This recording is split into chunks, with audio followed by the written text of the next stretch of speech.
प्रभु यीशु मसीह के नाम में आपका स्वागत है प्रतिदिन के वचन में। और आज का वचन जो कि लिया गया है यशाया अध्याय 54 पद 17 से।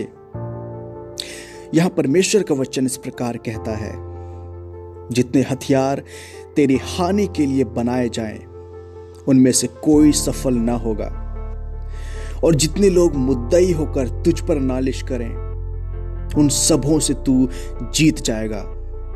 यहोवा के दासों का यही भाग होगा और वे मेरे ही कारण धर्मी ठहरेंगे। यहोवा की यही वाणी है। इस वचन में आशीष हो।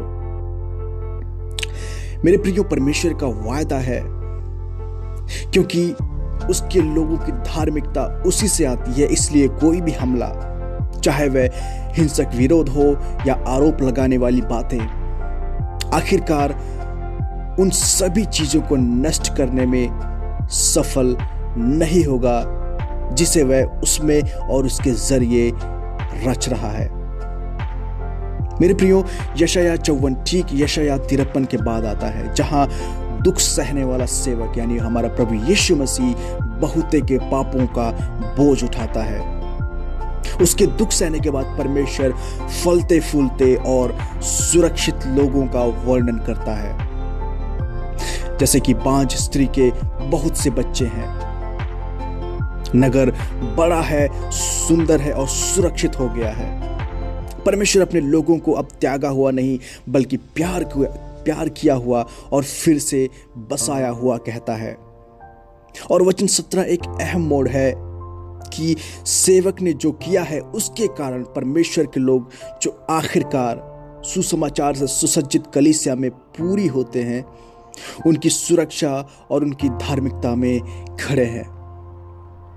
परमेश्वर यह नहीं कहता कि कोई भी हथियार बनाया नहीं जाएगा, पर वह कहता है कि वह सफल नहीं होगा। हथियार बनाए जाते हैं जैसे सताव, साजिशें, आत्मिक हमले, अन्याय और परमेश्वर के लोगों के खिलाफ बना पूरा सिस्टम। कभी कभी उनका इस्तेमाल होता है और वे सचमुच दर्द, नुकसान और यहां तक कि मौत का कारण बनते हैं, जैसे कि कलीसिया के इतिहास में देखा भी गया है। लेकिन वे अपना असली मकसद हासिल नहीं कर सकते, जैसे कि परमेश्वर के लोगों को नष्ट करना या परमेश्वर के उद्देश्य को पलटना। एक टीकाकार ने कहा कि इसकी तुलना ऐसी तलवार से की गई है जिसे जब गलत काम के लिए इस्तेमाल किया जाता है तो वह हमलावर की अपनी ही आंतों में घुस जाती है। जो चीज परमेश्वर के लोगों को नष्ट करने के लिए बनाई गई थी, वह आखिरकार उसके दुश्मनों पर ही फैसले के रूप में पलट जाती है, यानी परमेश्वर खुद उनका न्याय करेगा। परमेश्वर अपने दुश्मनों के कामों को भी अपनी बड़ी योजना में उसके भले और अपनी महिमा के लिए इस्तेमाल करता है। एक विश्वासी के लिए इसका क्या मतलब है? मेरे प्रियो, हमला आपको घायल कर सकता है, लेकिन आखिरकार बर्बाद नहीं कर सकता। वह आपको नष्ट नहीं कर सकता। वह आपको मसीह से अलग नहीं कर सकता।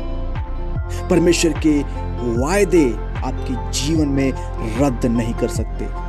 ये आपकी असली विरासत आपसे छीन नहीं सकता। जो कोई भी जुबान आपके खिलाफ फैसला सुनाने के लिए उठेगी, उसे आप गलत ठहराओगे।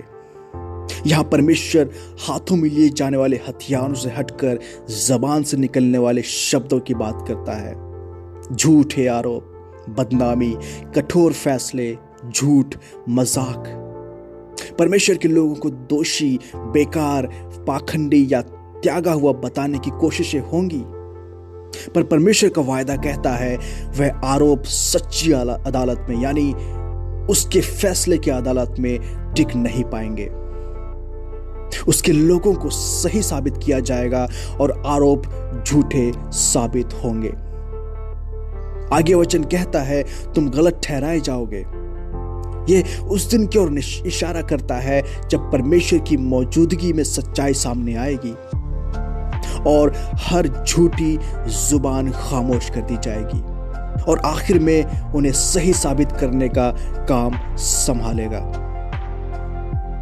ये जो यहाँ शब्द इस्तेमाल हुआ है विरासत यानी उत्तराधिकार, ये मिला हुआ हिस्सा है या वह चीज जो किसी को उसके प्रभु के उपहार के रूप में सही हक से मिलती है। परमेश्वर कह रहा है हमलों के बावजूद अंत में सफल होने की सुरक्षा, झूठे आरोपों से सही साबित होना, ये किसी आत्मिक खास वर्ग के लिए नहीं बल्कि उसके सभी सेवकों के लिए है, हर एक उस व्यक्ति के लिए जो उसके हैं और सच्ची निष्ठा से उसकी सेवा करते हैं। मसीह में यह हमारा जन्म सिद्ध अधिकार है। परमेश्वर के सामने हमारी स्थिति और इस तरह हमारा अंत में सही साबित होना उसकी उस धार्मिकता पर आधारित है जो हमें दी गई है। क्योंकि हमारी धार्मिकता परमेश्वर से आती है, इसलिए कोई भी हथियार उसके फैसले को, उसके उद्देश्य को पलट नहीं सकता। कोई भी आरोप लगाने वाली जुबान उसकी घोषणा को गलत नहीं ठहरा सकती। हमारी सुरक्षा हमारी पूर्णता पर नहीं बल्कि उसकी पूर्णता पर टिकी है। आज आप एक ऐसी दुनिया में जी रहे हैं जहां आप सोशल मीडिया के हमले, स्कूल, कॉलेज या कार्यस्थल की जगह पर गलतफहमियां, परिवार का विरोध, आत्मिक दबाव और प्रलोभन, इन सभी से होकर गुजर रहे हैं। और इन स्थानों पर यशायाह 54 अध्याय पद 17 आपके लिए परमेश्वर का वायदा है। ये हथियार बनाए जाएंगे, आत्मिक विरोध, मजाक और गलतफहमियां आपके जीवन में आएंगी, आपके खिलाफ बातें कही जाएंगी, लेकिन परमेश्वर की नजर में वे अंततः सफल नहीं होंगे और केवल उसका फैसला ही कायम रहेगा। आपकी सबसे बड़ी सुरक्षा खुद का बचाव करने की आपकी क्षमता में नहीं बल्कि इस बात में है कि आपकी धार्मिकता उसकी ओर से है। अहंकार नहीं बल्कि आपको आत्मविश्वास में जीने की आवश्यकता है। बदला लेने की भावना नहीं बल्कि धैर्यपूर्वक सहने की शक्ति आपको परमेश्वर की ओर से मिलेगी। लोगों का डर नहीं बल्कि प्रभु का भय, ये आपके जीवन में होना चाहिए। आइए प्रार्थना करें। धन्यवाद स्वर्गीय पिता, धन्यवाद आपके प्रेम के लिए। प्रभु, आपका वचन कहता है कि कोई भी हथियार सफल नहीं होगा आपके लोगों के खिलाफ, और जो कोई भी उसके विरोध में आरोप लगाएगा उसे गलत ठहराया जाएगा। पिता, आपका धन्यवाद कि आपके सेवक के रूप में यह मेरी विरासत है और मेरी धार्मिकता आपकी ओर से है, ना कि मेरी अपनी ओर से। चाहे मुझे विरोध का सामना करना पड़े, मुझे याद दिलाइए कि आप मेरे रक्षक हैं। जब मेरी बुराई की जाए या मुझ पर आरोप लगाए जाए तो मुझे सच्चाई और ईमानदारी में चलने में मदद करना।